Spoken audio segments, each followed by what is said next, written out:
जोहार मध्य प्रदेश। राम राम। सेवा जोहार। मोर सगा जनजाति बहन भाई ला स्वागत जोहार करता हूं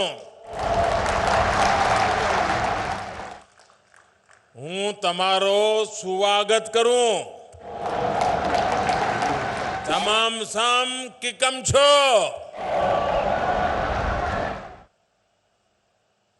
मालथन आप सबान सो मिलन बड़ी खुशी हुई रही है। आप सबान थन फिर सी राम राम। मध्य प्रदेश के राज्यपाल श्री मंगूभाई पटेल, जिन्होंने अपना पूरा जीवन आदिवासियों के कल्याण के लिए खपा दिया, वे जीवन भर आदिवासियों के जीवन के लिए सामाजिक संगठन के रूप में, सरकार में मंत्री के रूप में एक समर्पित आदिवासियों के सेवक के रूप में रहे। और मुझे गर्व है कि मध्य प्रदेश के पहले आदिवासी गवर्नर, इसका सम्मान श्री मंगूभाई पटेल के खाते में जाता है। मंच पर विराजमान मध्य प्रदेश के मुख्यमंत्री श्रीमान शिवराज सिंह चौहान जी, केंद्रीय मंत्रिमंडल में मेरे सहयोगी नरेंद्र सिंह तोमर जी, ज्योतिरादित्य सिंधिया जी, वीरेंद्र कुमार जी, प्रहलाद पटेल जी, फगन सिंह कुलस्ते जी, एल मुरुगन जी, एमपी सरकार के मंत्रीगण, संसद के मेरे सहयोगी सांसदगण, विधायकगण और मध्य प्रदेश के कोने कोने से हम सभी को आशीर्वाद देने आए जनजातीय समाज के मेरे प्यारे भाइयों और बहनों, आप सभी को भगवान बिरसा मुंडा के जन्मदिन पर बहुत बहुत शुभकामनाएं। आज का दिन पूरे देश के लिए, पूरे जनजातीय समाज के लिए बहुत बड़ा दिन है। आज भारत अपना पहला जनजातीय गौरव दिवस मना रहा है।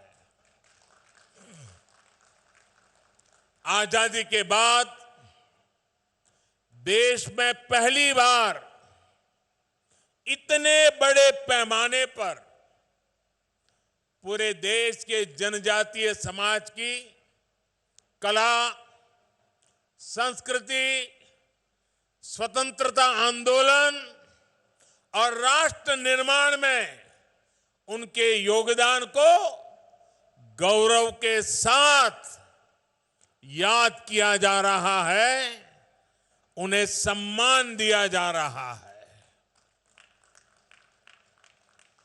आजादी के अमृत महोत्सव में इस नए संकल्प के लिए मैं पूरे देश को बहुत बहुत बधाई देता हूं। मैं आज यहां मध्य प्रदेश के जनजातीय समाज का आभार भी व्यक्त करता हूं। बीते अनेक वर्षों में निरंतर हमें आपका स्नेह, आपका विश्वास मिला है। ये स्नेह हर पल और मजबूत होता जा रहा है। आपका यही प्यार हमें आपकी सेवा के लिए दिन रात एक करने के लिए प्रेरणा देता है, ऊर्जा देता है। साथियों, इसी सेवा भाव से ही आज आदिवासी समाज के लिए शिवराज जी की सरकार ने कई बड़ी योजनाओं का शुभारंभ किया है। और आज जब कार्यक्रम के प्रारंभ में मेरे आदिवासी जनजातीय समूह के सभी लोग अलग अलग मंच पर गीत के साथ, धुन के साथ अपनी भावनाएं प्रकट कर रहे थे, मैंने प्रयास किया उन गीतों को समझने के लिए, क्योंकि मेरा यह अनुभव रहा है कि जीवन का एक महत्वपूर्ण कालखंड मैंने आदिवासियों के बीच में बिताया है और मैंने देखा है कि उनकी हर बात में कोई न कोई तत्व ज्ञान होता है। पर्पज ऑफ लाइफ आदिवासी अपने नाच गान में, अपने गीतों में, अपनी परंपराओं में बखूबी प्रस्तुत करते हैं। और इसलिए आज के इस गीत के प्रति मेरा ध्यान जाना बहुत स्वाभाविक था। और मैंने जब गीत के शब्दों को बारीकी से देखा तो मैं गीत को तो नहीं दोहरा रहा हूं, लेकिन आपने जो कहा शायद देश भर के लोगों को आपका एक एक शब्द जीवन जीने का कारण, जीवन जीने का इरादा, जीवन जीने के हेतु बखूबी प्रस्तुत करता है।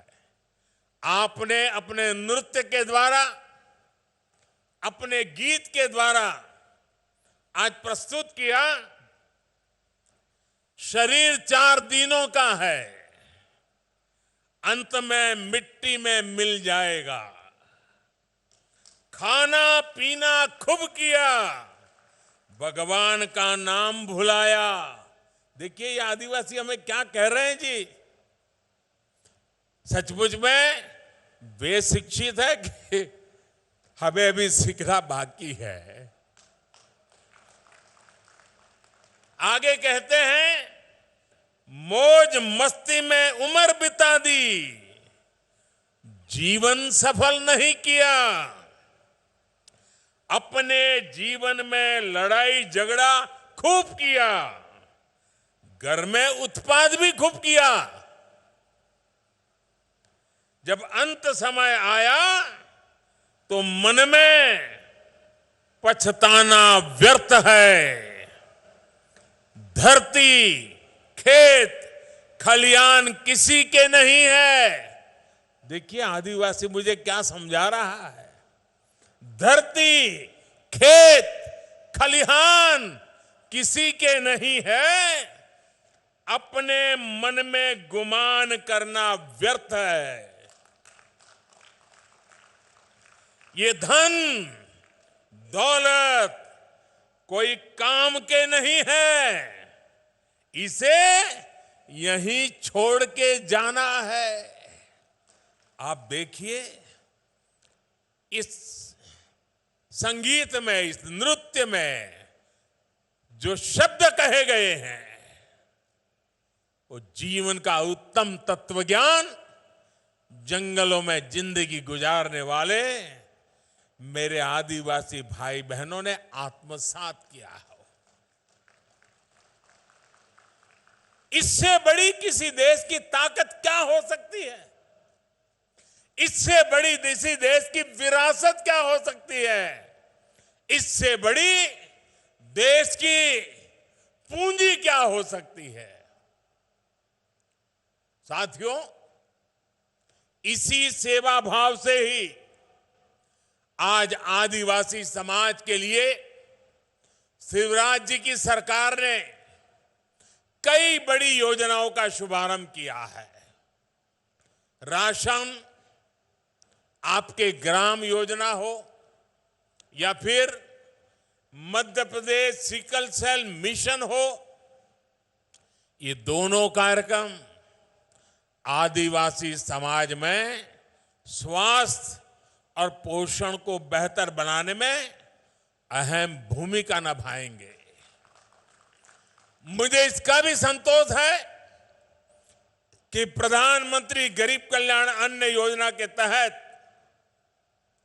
मुफ्त राशन मिलने से कोरोना काल में गरीब आदिवासी परिवारों को इतनी बड़ी मदद मिली। अब जब गांव में आपके घर के पास सस्ता राशन पहुंचेगा तो आपका समय भी बचेगा और अतिरिक्त खर्च से भी मुक्ति मिलेगी। आयुष्मान भारत योजना से पहले ही अनेक बीमारियों का मुफ्त इलाज आदिवासी समाज को मिल रहा है, देश के गरीबों को मिल रहा है। मुझे खुशी है कि मध्य प्रदेश में जनजातीय परिवारों में तेजी से मुफ्त टीकाकरण भी हो रहा है। दुनिया के पढ़े लिखे देशों में भी टीकाकरण को लेकर के सवालिया निशान लगाने की खबरें आती हैं, लेकिन मेरा आदिवासी भाई बहन टीकाकरण के महत्व को समझता भी है, स्वीकारता भी है और देश को बचाने में अपनी भूमिका अदा कर रहा है। इससे बड़ी समझदारी क्या होती है? 100 साल की सबसे बड़ी महामारी से सारी दुनिया लड़ रही है। सबसे बड़ी महामारी से निपटने के लिए जनजातीय समाज के सभी साथियों का वैक्सीनेशन के लिए आगे बढ़कर आना सचमुच में यह अपने आप में गौरवपूर्ण घटना है। पढ़े लिखे शहरों में रहने वाले लोगों ने मेरे इन आदिवासी भाइयों से बहुत कुछ सीखने जैसा है। साथियों, आज यहां भोपाल आने से पहले मुझे रांची में झारखंड भगवान बिरसा मुंडा स्वतंत्रता सेनानी म्यूजियम का लोकार्पण करने का सौभाग्य मिला है। आजादी की लड़ाई में जनजातीय नायक नायिकाओं की वीर गाथाओं को देश के सामने लाना, उसे नई पीढ़ी से परिचित कराना हमारा कर्तव्य है। गुलामी के कालखंड में विदेशी शासन के खिलाफ खासी गारो आंदोलन, मिजो आंदोलन, कोल आंदोलन समेत कई संग्राम हुए। गौंड महारानी वीर दुर्गावती का शौर्य हो या फिर रानी कमलापति का बलिदान, देश इन्हें भूल नहीं सकता। वीर महाराणा प्रताप के संघर्ष की कल्पना उन बहादुर भीलों के बिना नहीं की जा सकती जिन्होंने कंधे से कंधा मिलाकर राणा प्रताप के साथ लड़ाई के मैदान में अपने आप को बलि चढ़ा दिया था। हम सभी इनके ऋणी हैं। हम सभी इस ऋण को कभी चुका नहीं सकते, लेकिन अपनी इस विरासत को संजोकर उसे उचित स्थान देकर अपना दायित्व जरूर निभा सकते हैं। भाइयों और बहनों, आज जब मैं आपसे अपनी विरासत को संजोने की बात कर रहा हूं, तो देश के प्रख्यात इतिहासकार शिव शाहीर बाबा साहब पुरंदरे जी को भी याद करूंगा। आज ही सुबह पता चला वे हमें छोड़ करके चले गए, उनका देहावसान हुआ है। पद्म विभूषण बाबा साहब पुरंदरे जी ने छत्रपति शिवाजी महाराज के जीवन को, उनके इतिहास को सामान्य जन तक पहुंचाने में जो योगदान दिया है वो अमूल्य है। यहां की सरकार ने उन्हें कालिदास पुरस्कार भी दिया था। छत्रपति शिवाजी महाराज के जिन आदर्शों को बाबा साहब पुरंदरे जी ने देश के सामने रखा, वो आदर्श हमें निरंतर प्रेरणा देते रहेंगे। मैं बाबा साहब पुरंदरे जी को अपनी भावभीनी श्रद्धांजलि देता हूं।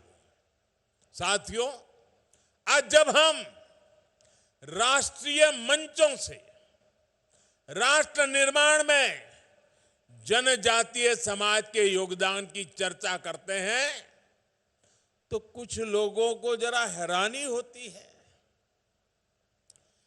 ऐसे लोगों को विश्वास ही नहीं होता कि जनजातीय समाज का भारत की संस्कृति को मजबूत करने में कितना बड़ा योगदान रहा है। इसकी वजह यह है कि जनजातीय समाज के योगदान के बारे में या तो देश को बताया ही नहीं गया, अंधेरे में रखने की भरपूर कोशिश की गई, और अगर बताया भी गया तो बहुत ही सीमित दायरे में जानकारी दी गई। ऐसा इसलिए हुआ क्योंकि आजादी के बाद दशकों तक जिन्होंने देश में सरकार चलाई, उन्होंने अपनी स्वार्थ भरी राजनीति को ही प्राथमिकता दी। देश की आबादी का करीब करीब 10% होने के बावजूद दशकों तक जनजातीय समाज को, उनकी संस्कृति, उनके सामर्थ्य को पूरी तरह नजरअंदाज कर दिया गया। आदिवासियों का दुख, उनकी तकलीफ, बच्चों की शिक्षा, आदिवासियों का स्वास्थ्य उन लोगों के लिए कोई मायने नहीं रखता था। साथियों, भारत की सांस्कृतिक यात्रा में जनजातीय समाज का योगदान अटूट रहा है। आप ही बताइए, जनजातीय समाज के योगदान के बिना क्या प्रभु राम के जीवन में सफलताओं की कल्पना की जा सकती है? बिल्कुल नहीं। वनवासियों के साथ बिताए समय ने एक राजकुमार को मर्यादा पुरुषोत्तम राम बनाने में अहम योगदान दिया है। वनवास के उसी कालखंड में प्रभु राम ने वनवासी समाज की परंपरा, रीति रिवाज, रहन सहन के तौर तरीके, जीवन के हर पहलू से प्रेरणा पाई थी। साथियों, आदिवासी समाज को उचित महत्व ना देकर, प्राथमिकता ना देकर पहले की सरकारों ने जो अपराध किया है, उस पर लगातार बोला जाना आवश्यक है। हर मंच पे चर्चा होना जरूरी है।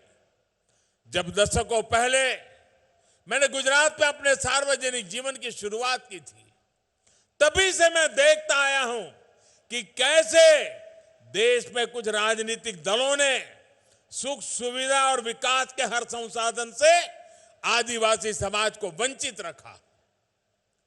अभाव बनाए रखते हुए चुनाव के दौरान उन्हीं अभावों की पूर्ति के नाम पर बार बार वोट मांगे गए, सत्ता पाई गई, लेकिन जनजातीय समुदाय के लिए जो करना चाहिए था, जितना करना चाहिए था और जब करना चाहिए था, ये कम पड़ गए, नहीं कर पाए, असहाय छोड़ दिया समाज को। गुजरात का मुख्यमंत्री बनने के बाद मैंने वहां पर जनजातीय समाज में स्थितियों को बदलने के लिए बहुत सारे अभियान शुरू किए थे। जब देश ने मुझे 2014 में आप सब देशवासियों की सेवा का मौका दिया, तो मैंने जनजातीय समुदाय के हितों को अपनी सर्वोच्च प्राथमिकता में रखा। भाइयों और बहनों, आज सही मायने में आदिवासी समाज के हर साथी को देश के विकास में उचित हिस्सेदारी और भागीदारी दी जा रही है। और चाहे गरीबों के घर हो, शौचालय हो, मुफ्त बिजली और गैस कनेक्शन हो, स्कूल हो, सड़क हो, मुफ्त इलाज हो, ये सब कुछ जिस गति से देश के बाकी हिस्से से हो रहा है, उसी गति से आदिवासी क्षेत्रों में भी हो रहा है। बाकी देश के किसानों के बैंक खाते में अगर हजारों करोड़ रुपए सीधे पहुंच रहे हैं, तो आदिवासी क्षेत्रों के किसानों को भी उसी समय मिल रहे हैं। आज अगर देश के करोड़ों करोड़ परिवारों को शुद्ध पीने का पानी पाइप से घर घर पहुंचाया जा रहा है, तो ये उसी इच्छा शक्ति के साथ उतनी ही स्पीड से आदिवासी परिवारों तक भी पहुंचाने का काम तेज गति से चल रहा है। वरना इतने वर्षों तक जनजातीय क्षेत्रों की बहन बेटियों को पानी के लिए कितना परेशान होना पड़ता था, मुझसे ज्यादा आप लोग इसको भली भांति जानते हैं। मुझे खुशी है कि जल जीवन मिशन के तहत मध्य प्रदेश के ग्रामीण इलाकों में 30 लाख परिवारों को अब नल से जल मिलना शुरू हो गया है।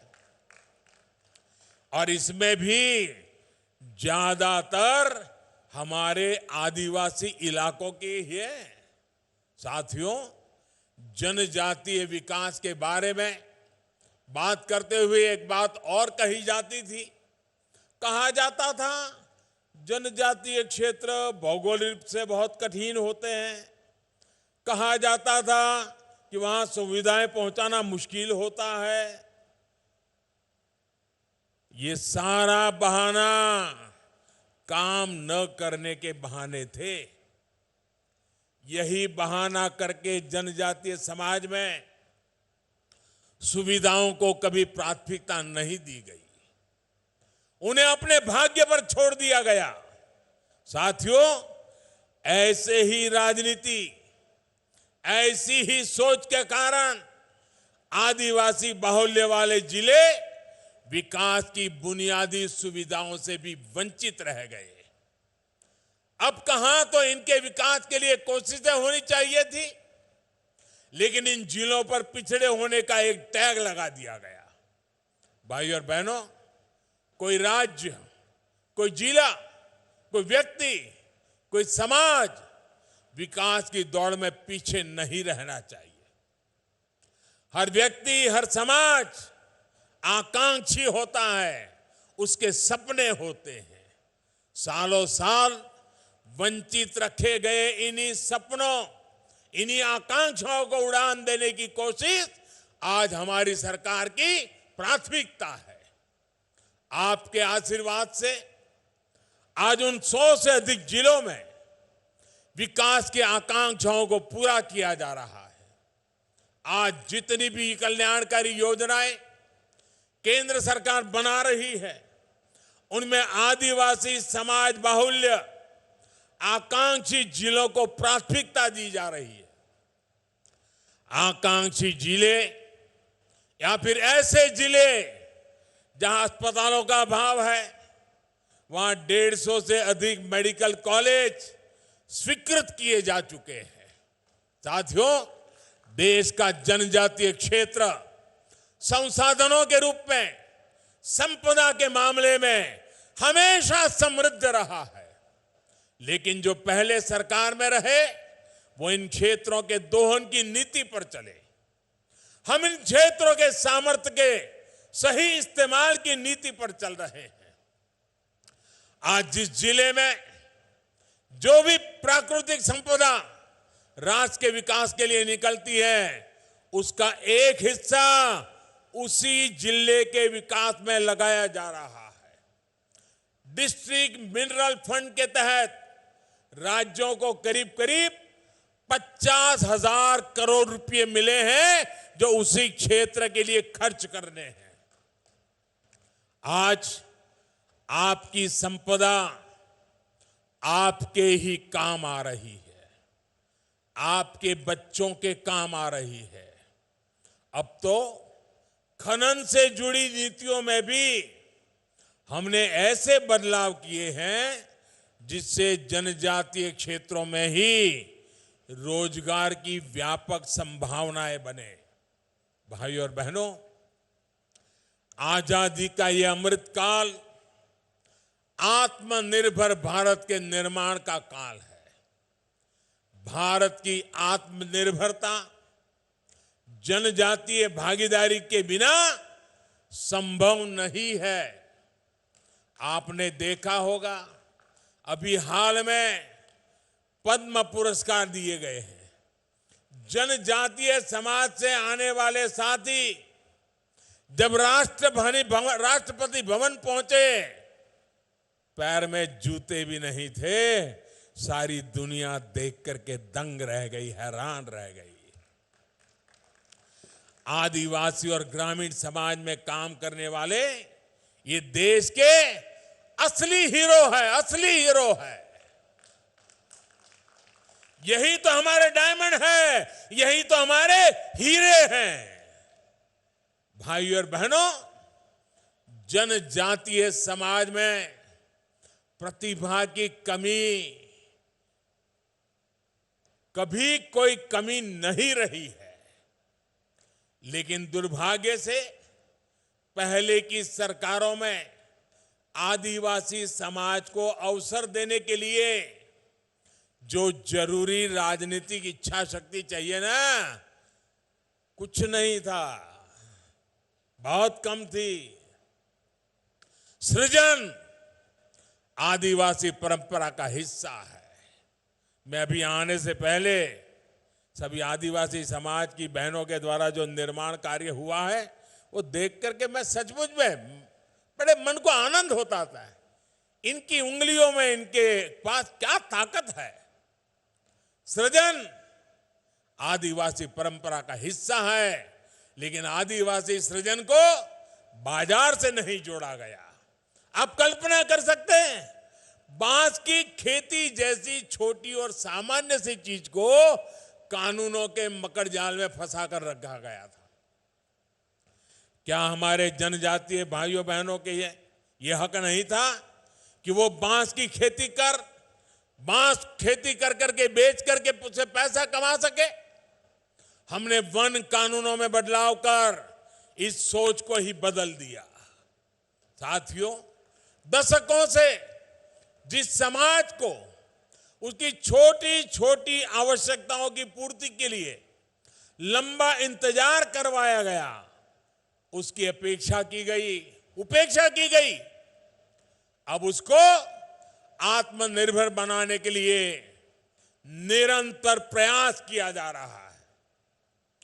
लकड़ी और पत्थर की कलाकारी तो आदिवासी समाज सदियों से कर रहा है, लेकिन अब उनके बनाए उत्पादों को नया मार्केट उपलब्ध कराया जा रहा है।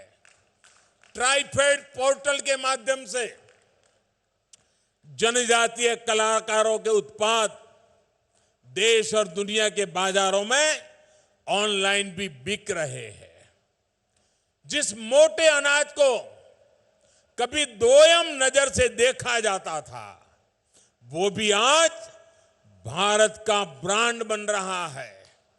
साथियों, वन धन योजना हो, वनोपज को एमएसपी के दायरे में लाना हो या बहनों की संगठन शक्ति को नई ऊर्जा देना, ये जनजातीय क्षेत्रों में अभूतपूर्व अवसर पैदा कर रहे हैं।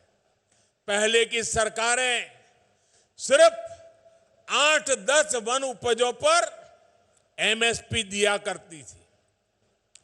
आज हमारी सरकार करीब करीब 90 वन उपजों पर एमएसपी दे रही है। कहां 9-10 और कहां 90। हमने 2500 से अधिक वन धन विकास केंद्रों को 37,000 से अधिक वन धन सेल्फ हेल्प ग्रुपों से जोड़ा गया है।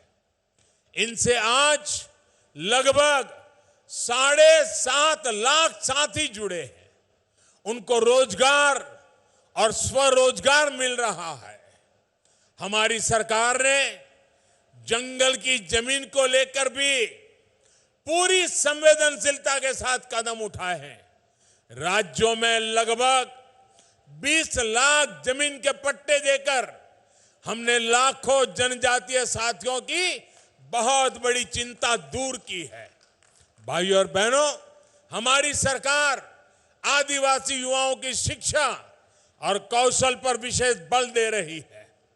एकलव्य मॉडल रेसिडेंशियल स्कूल आज जातीय क्षेत्रों में शिक्षा की नई ज्योति जागृत कर रही है।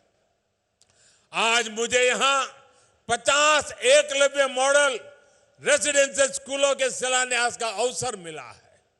हमारा लक्ष्य देश भर में ऐसे लगभग 750 स्कूल खोलने का है।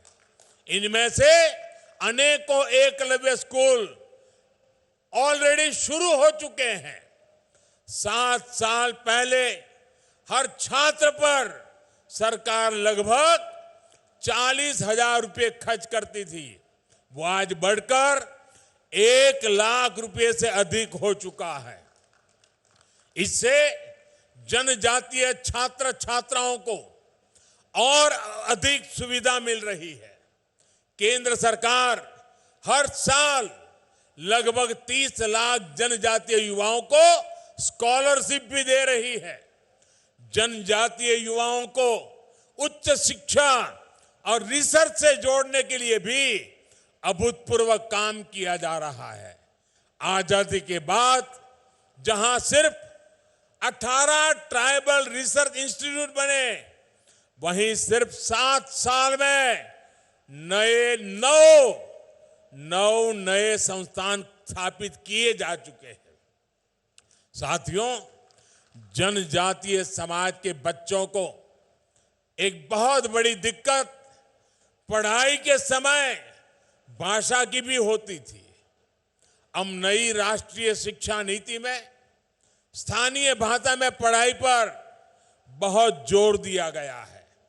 इसका भी लाभ हमारे जनजातीय समाज के बच्चों को मिलना तय है। भाइयों और बहनों, जनजातीय समाज का प्रयास, सबका प्रयास, यही आजादी के अमृत काल में बुलंद भारत के निर्माण की ऊर्जा है।